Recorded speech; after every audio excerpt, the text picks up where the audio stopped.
So as you can see here, I have props. I don't normally preach with props, but I got props. I've got a nativity scene. And so nativity scenes are, very common as part of Christmas. I grew up with a nativity scene that was always underneath the Christmas tree. In my house, we have a nativity scene that's on the piano. But that's not true because that nativity scene is right here right now. And so my wife, I had this conversation with my wife, and I said, hey, I want to use, they're nice and big, I need them on Christmas Eve. And she's like, but what if something happens to them? I really like it. And I said, well, the church would replace it. And she said, no, I like these. And so we have to, I had bubble wrap, we did everything to make sure that they get back to the piano by tonight. But it's a picture of that day, right? The day that we're celebrating, and you've got all the usual folks here. We've got baby Jesus right here in the center, or as Ricky Bobby says, little baby Jesus is right here. We've got Joseph, we've got Mary. I don't think I've ever preached with props before in my life. This is new. We've got the shepherds. Well, actually, we only have one shepherd in the set. The other ones are over here. They're off camera. We've got the shepherd. By the way, it's really cool that when Jesus, when the most incredible announcement that was ever made in the history of the world was made, it was made to shepherds who were like the working poor. They were the lowest rung on the social ladder. That's who God said, we're going to send the angels and we're going to announce this incredible thing. That's a whole other sermon, but that's wonderful. We've got the wise men are here. We've got some animals. We've got an angel who's kind of hanging out here in the back. And so we know the story now about the wise men, by the way. So tradition says it's 3 wise men. That's what usually most sets have. We don't know exactly how many, but we know there were 3 gifts, right? The gold, frankincense, and myrrh. And it would be rude to show up without a gift, right? So that's why church tradition has always thought it was 3 wise men. The other thing, too, they didn't show up on the night of Jesus' birth. It was probably when Jesus was somewhere between 1 year or 2 years old that they came, but they look good here. And so this represents the well-known Christmas story. Let me go ahead and read part of it. Luke chapter 2, verses 1 to 7. It says, in those days, Caesar Augustus issued a decree that a census should be taken of the entire Roman world. This was the first census that took place while Quirinius was governor of Syria, and everyone went to their own town to register. So Joseph also went up from the town of Nazareth in Galilee to Judea, to Bethlehem, the town of David, because he belonged to the house and line of David. He went there to register Mary, who was pledged to be married to him, was expecting a child. While they were there, the time came for the baby to be born, and gave birth to their firstborn, a son. She wrapped him in cloths and placed him in a manger because there was no guest room available for them. And then the rest of the story, I won't read the rest of it, but then the angels appear to the shepherds, and they go and they run with joy to see what's going on. And so, the nativity scene has been around for a while. They say, historically, the first one, when somebody first got the idea to say, let's recreate that night, it was 1223 AD, and it was St. Francis of Assisi who kind of came up with that idea. And so now they're ubiquitous. They're everywhere. They're on postcards. They're on mantles. They're on lawns with, plastic, lit up with lights. There's always a controversy around this time of year because a lot of times people want to put a manger scene or a nativity scene in front of a municipal building, and there's usually fights about that. But I don't care this morning where the nativity scene is in your town. What I want to talk about is where's the nativity scene in your heart? Because I think this can be a picture of our hearts.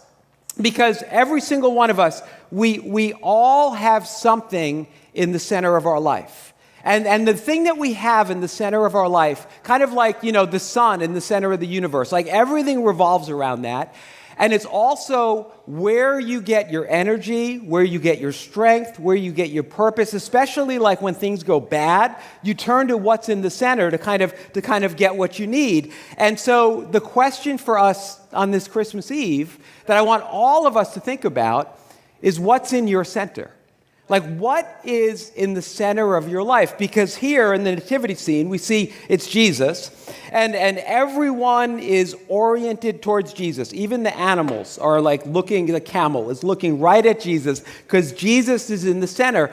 And so I had this thought that maybe for some of us here this morning, We might say, Jesus is in my life. Like Jesus is here somewhere, but maybe he's not in the center. Something else is in the center. But I believe in Jesus, or I'm a Christian. I was born Christian. I believe and I go to church, sometimes. Or maybe you'd say, I don't really, church doesn't really work in my world right now, but I still believe Jesus is still there somewhere. But maybe if you were really honest, if you just between you and God, your thoughts, maybe you would say, my life isn't really working out.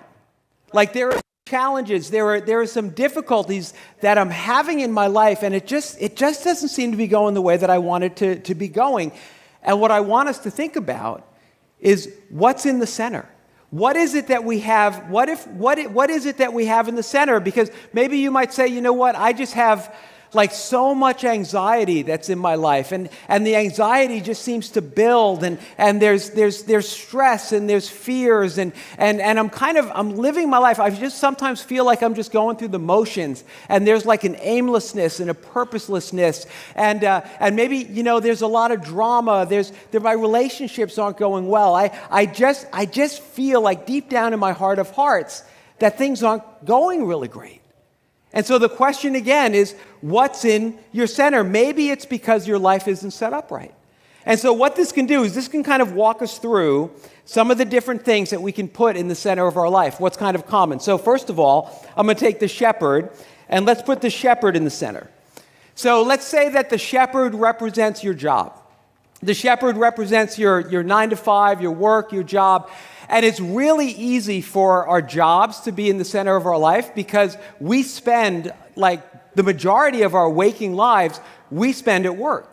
And so it's real easy to sacrifice some other really important things, like maybe your family, maybe other important things because you're so focused on work. We have work relationships, because we spend so much time with the people at work that they can become kind of our main social kind of network. So it's real easy to have work be in the center of our life. But you see, here's the thing about whatever's in the center, right? You're going to go through some challenges in life. You're going to go through some hard times. There's going to be storms that come. And what happens is when we go through a storm, when we go through a challenge, when life gets hard, we turn to what's in the center to get the purpose that we need, the hope that we need, the strength that we need. We turn to what's in the center. If your job is in the center, that's not enough, right? Even if you've got a great job, that's great that you have a good job, but your job isn't enough to have as the center of your life. It was never designed to be the center. So let's take the shepherd out, and let's put the wise men in. All right, so we've got the 3 wise men. There they are. They're in the center. And so, the wise men, they're impressive. They're dressed well. They have crowns. They're successful. They really represent success in life. Very, very impressive. And so let's say that they represent fame, success, wealth, whatever, maybe looking really good, getting 10% body fat or whatever it is. There can be all sorts of different ways that we define it differently, like what's success. But these wise men, that's clearly what they are. They were the successful people. They were the top of the food chain because they show up, from far away. They show up with gold, frankincense, and myrrh, which was the most precious commodities on the planet at the time. They show up and they immediately are in Jerusalem. They immediately get an audience with the king. And so they are the movers and the shakers. They're the ones who've arrived. And so maybe that's what's in the center. Again, can show up in different ways. Maybe it's your wealth, it's where you live, it's the car you drive. Maybe it's your popularity, whatever it is. But that's kind of what you're living for. Now most people wouldn't admit to that, but we know that lots of people live for that. Right? We know that however they define it, lots of people put success in the center. But we also know it's really easy to discover that doesn't hold. right? That doesn't work out, because how many examples do we have? I don't have to give you stats. I don't have to give you all these things, because we see it in Hollywood. We see it all the time, that people can gain the whole world but lose their soul. Right, we just had an example of it. I grew up, not grew up, but in the 90s, I watched Friends, and we just had Matthew Perry pass away, and just another example of someone who kind of had it all, but it wasn't enough to support their life. It wasn't the right thing in the center. It says this in the Bible, 1 Timothy 6:17. It says, "Command those who are rich in this present world not to be arrogant nor put their hope in wealth, which is so uncertain, but to put their hope in God, who richly provides us with everything for our enjoyment." All right, so let's take the wise men out. We can't have success be in the center. Let's just scooch Joseph and Mary up a little bit and put family in the center. And so maybe you say, hey, no, that's like the right one, like family first. That's a good thing. But maybe you have in the center of your life, maybe you have your relationship with your spouse or your kids or your parents or your boyfriend or girlfriend that is just like the center of everything. But see, here's the thing. Why is it, maybe for some of us, that you're disappointed by your family, they let you down, there are things that happen, there's all these, betrayals and drama and things that happen, and it really messes you up. But then you have friends who have the same types of family members that you have, because people are always going to people, but it doesn't affect them the same way that it affects you. Maybe it's because you're putting pressure on your spouse or your family member. You're asking your family member to do something in your life that only God can do. Now, let me tell you this. Norma, I've been married for 32 years. 33 in June. Listen, and just so we know, when I say that, clap for her, all right? Because she's the one who's been very, very patient. But you want to know what, though? Norma doesn't make me happy. And now you're like, oh my gosh, what's Phil doing? It's a Christmas Eve breakdown, some kind of weird confessional thing that's going on. No, see, here's the thing, right? My happiness has to come from another source. Now, the truth of the matter is, Norma and I are happily married. We have been, like I said, together for 32 years. We've gone through ups and downs. We laugh together. We never run out of things to talk about. We've been through all sorts of things. We have each other's back like no one else. And Norma is absolutely a part of my happiness. She contributes to my happiness, but she's not the source of my happiness. I need that from somewhere else, and it's too much pressure. If you're going to your spouse or you're going to another human and you're saying, your job is to make me happy, you are putting way too much pressure on a mere human. It's like your relationship is just going to collapse under that kind of expectation, under that kind of pressure. And so maybe you're here this morning and you just kind of be feeling like my marriage isn't really that great. It's not really working out. Or my primary, my relationships, my primary relationships, family at the center, it's not working out. Maybe it's not that your spouse isn't doing what they're supposed to be doing. Maybe the problem is you have the wrong thing in the center. All right, so let's slide Mary and Joseph back. And let's put one more. I got one more. The angel's just watching. Let's put the animals in the center. Put the animals in the center. And you may say, Phil, this analogy is breaking down. Who would put an animal in the center of their life? I've seen some of your Instagrams.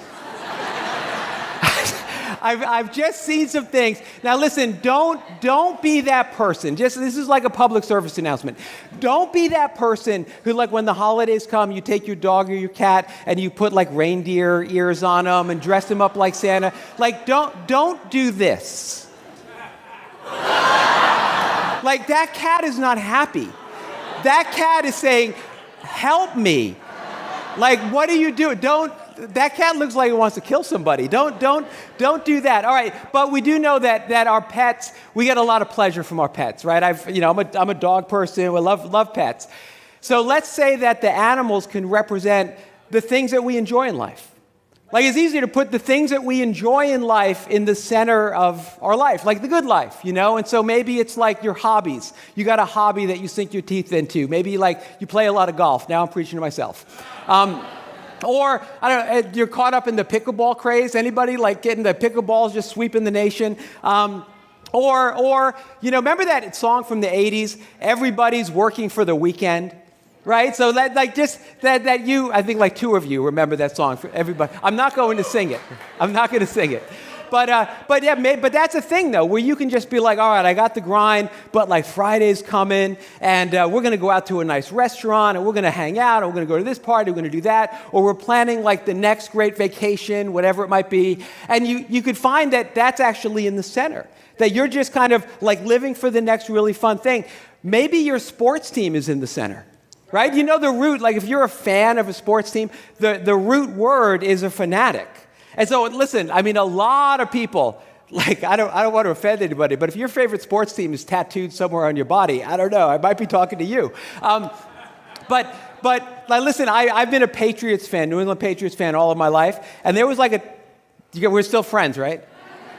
And for like 20 years, that worked out really well. But if the Patriots were the center of my life this year, I'd be in trouble. I remember when I was a kid. This is a true story.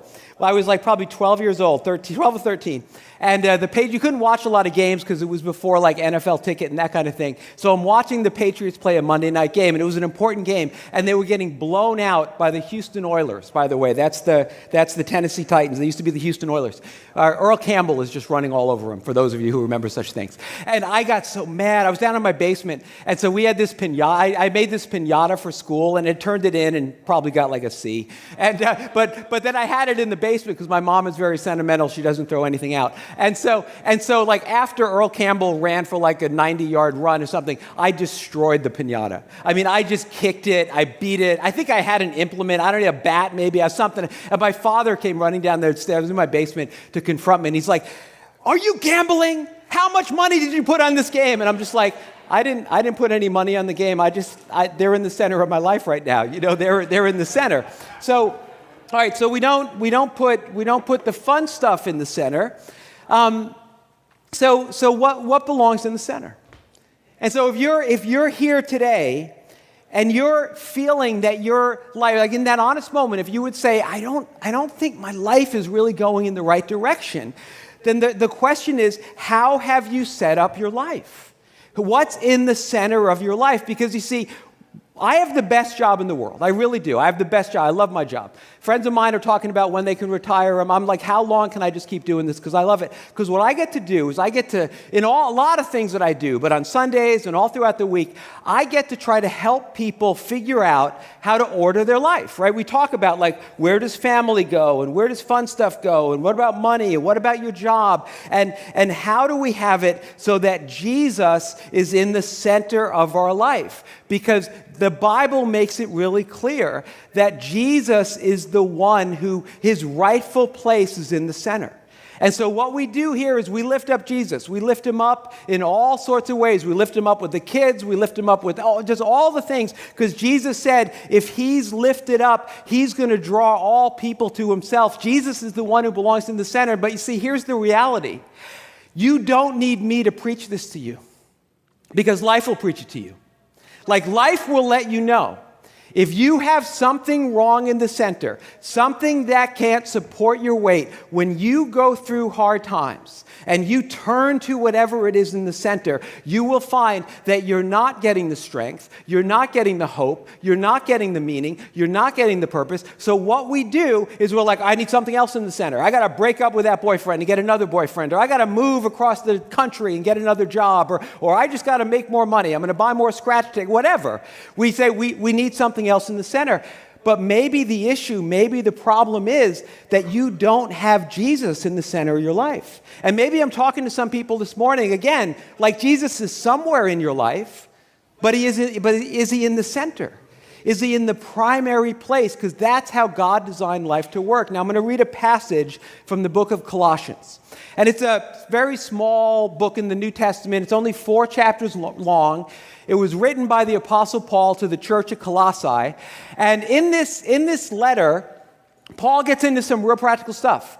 Like he talks about how do you order your life, and he talks about money, and he talks about relationships, and he talks about work. But the very first thing that he does in chapter 1 is he talks about Jesus being in the center. Now, if you have like a paper Bible and you open it up to Colossians 1, the headline will say the supremacy of Christ. And so Colossians chapter 1, verse 15, I'm not used to having my notes this low. I got to adjust to that. It says, the Son is the image of the invisible God, the firstborn over all creation. I'm going to read like a verse at a time, just chat about each part. So the first thing it says is the Son is the image of the invisible God. And so what that means is we have God, we see like God's work, right? The world that he's created. And God says, I want you to worship me. I want to have a relationship with you. I want you in the center of my life. But we can't see God. We can't touch God. So what God said is, I'm going to come and I'm going to live among you for 33 years. Yes, Jesus went to the cross. He died for our sins. But he lived for 33 years before he got to the cross because he was Emmanuel, God with us. So Jesus could say, if you've seen me, you've seen the Father. And so Jesus, when you read, like everything that he went through, like he went through what he went through. He knows what it's like to be betrayed. He knows what it's like to be hungry. He knows what it's like to be misunderstood. The Bible says that he was tempted in every way that we are, yet without sin, that he was a man acquainted with sorrows, familiar with grief. He went through all of this, right? He's the image of the invisible God, so he could qualify as your best friend. So you could know that whatever you're going through in life, Jesus will never leave you, never forsake you. He's your shepherd who understands you. And that is so wonderful. Verse 16, it says, for in him all things were created, things in heaven and on earth, visible and invisible, whether thrones or powers or rulers or authorities, all things have been created through him and for him. Let me just land on that for a second. Everything in your life, like everything, every nook and cranny of your life, including you, they were created by him and they're for him. That he is the essence of everything. And so if we want to understand how to have an abundant life, because that's what we're all after, we want an abundant life, we want a good life. And if we want to understand how to have that, right, if you have something in your world that stops working, maybe your car stops working or an appliance stops working, the best chance you have to get it restored and fixed is to go to the one who created it, right? The one who designed it. And so he's the one. All things were created by him. All things are created for him. And then verse 17, it says, he is before all things, and in him all things hold together. And he is the head of the body, the church. He's the beginning and firstborn from among the dead, so that in everything he might have supremacy. So in Jesus, the center, all things hold together. If anybody here in just a moment of honesty would just say, like, you know what? I don't feel like my life's being held together. I feel like my life is fraying. I feel like I'm kind of going backwards. I'm not going where I need to go, where I want to go. And I think the thing for us to understand is that maybe if you're here this morning, I kind of almost want to dedicate this to the people who are here and you've got like a nice Christmas outfit on. You got some red, you're looking sharp. You're going to have, you got a nice Christmas smile. You're going to have lots of presents under the tree tomorrow, or maybe you'll open up later tonight, whatever it is. Maybe you're hosting. And you're going to have like a great spread tomorrow, and family's going to come, and Christmas joy and cheer. But deep down, you know that your life isn't being held together. That you've had moments, and when you have them again, that what you have in the center isn't enough. That it's not supporting you. That it's not what you need. That maybe it's time for us to put Jesus in the center and orient our life like this, not like whatever it is we have in the center. So what do we do? What do we do with this? Because we're a church here, we like to talk about first steps. We like to talk about what are the things that we need to do. If we want to get somewhere, what are the steps that we can take? So what can I do next? And the first thing is invite Jesus to come back into his rightful place. Now Jesus, he created you, and you're for him. And your life isn't going to make sense until he's in the rightful place. He will not kick the door down. He will not barge in. Jesus says he stands at the door of your heart and he knocks. And if you open up the door, he will come in and he will be with you. And maybe some of you, if you're honest, you would say, Jesus has been knocking on the door of my heart for a long time now. Isn't it time that you opened up the door and let him in? Like there'd be no better time to do that than Christmas Eve. Right? Christmas Eve to say, okay, Jesus, we're remembering your birth. This is the time where I'm not only going to sing about you being in a manger, I'm going to open the door and let you into my heart. Now, when I did that, I was 17 years old. It was the end of my junior year of high school. And to be honest, like my high school world, like my life wasn't going great. And I kind of knew it. I knew that my life wasn't held together. I knew that things were out of place. And there were goals that I had and things I wanted to do. But I kept on screwing it up. I couldn't get out of my own way. And so I was born in a Christian home. I went to church. So Jesus was somewhere in my life, but he wasn't in the center. And I remember at that time, that's when I said, okay, Jesus, I'm going to put you in the center. And I'm not going to do it halfway. I'm going to go all in. And I did that over 40 years ago. And what my testimony is that Jesus has been with me every step of the way. And I've gone through some hard things. I've had some joys. I've had some sorrows. I've had things that I didn't expect. But what I've had since I gave my life to Jesus and had him take his rightful place is that whatever it is I'm going through, I have an anchor that my soul is connected to that gets me through the winds and the waves and the storms or whatever it might be. I have a meaning and a purpose that every year of my life just continues to grow and get more powerful because Jesus is the center. It makes all of the difference. The second thing is this: invite him into every area of your life. You see, he doesn't want to just be your holiday God. He doesn't want to be your every now and then Sunday God. He doesn't want to be your just like when I got nowhere else to turn God. He wants to be your Monday God. He wants to be your Tuesday God, your Wednesday God, your hobby God, your work God, your relationship God. He wants to be all of it. And so what we do, the step that's really good to take is say, Jesus, I want you to be the center of every part of my life. I'm not going to go like a la carte with my life. I'm going to put you in the center. And then the third thing is this: ignite a fresh passion to know him more. Ignite a fresh passion to know him more. Here's the thing that I love about the way the year is kind of, set up. So at the end of every calendar year, we celebrate Christmas. So at the end of every year, we have an opportunity to focus on Jesus because everybody's focusing on Jesus. Everybody's focusing on his birth. And then a week later, we have this thing called the New Year. So it's actually a wonderful opportunity for you to say, I want my life to be different. I want Jesus in the center of my life. And maybe, you've been a follower of Jesus. And if you're honest, other things have been kind of competing for the center. That you say, in 2024, there's something powerful about, nothing's different. Like when it goes next week, when it goes from Sunday to Monday, it's just another day ending in Y. But there's something powerful about flipping that calendar and going into a new year.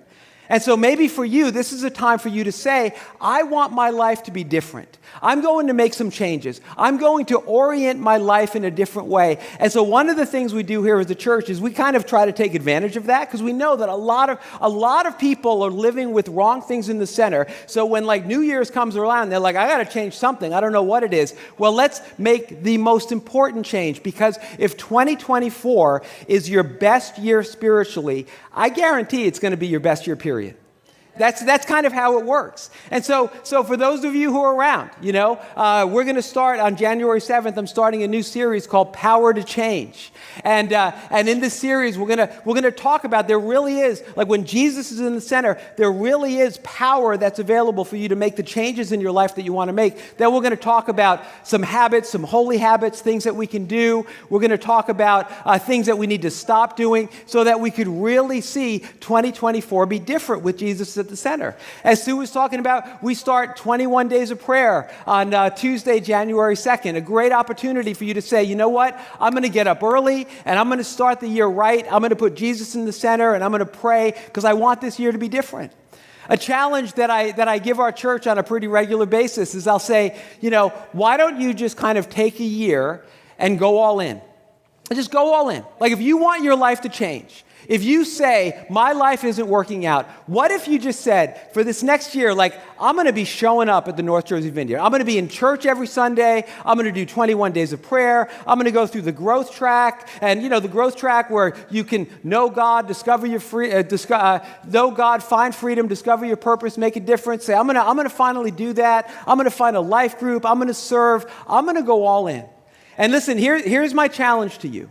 If you do that, and then if a year from now that you come back and you say to me, Phil, that didn't really work out. I don't feel like it's really made a difference in my life. Not only will I help you find another church to go to, I just might end up going to that church with you. Because in the years that I've been doing this, I've not had anyone come back and say that, but I'll tell you, I've had so many people say to me over and over again, just, a couple people recently at the Spanish Christmas party. This one guy, he said, Pastor, you have no idea how this church has changed my life. This church has changed everything in my life. And he started talking about his marriage and his kids and all the things. And it's not that the church changed his life, it's that Jesus changed his life. But if you're hanging out around the church, you're going to bump into Jesus a lot. And so here's what I want us to do now. Because I've just been praying and hoping that God is going to, use this to just kind of speak to us.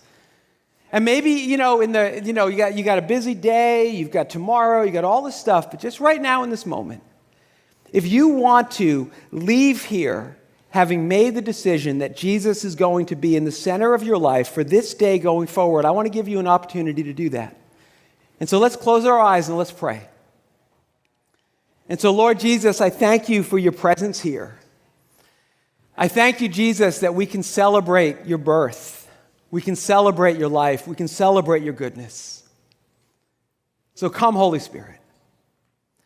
And Lord, I pray that people right now, Lord, where you're knocking on the door of their heart, I pray that they would hear your knocking and that you would give them the faith they need to open up the door of their heart and say, Jesus, I'm going to invite you in. I want you to be the center. And so if you're ready to do that, just pray this prayer. Say, Lord Jesus, I need you. I need you in my life. I need you in the center. I've had other things in the center, and I don't want them there anymore. Would your perfect love drive everything else out? I believe you came to earth, that you died on the cross in my place, that you rose again, and that you're here right now.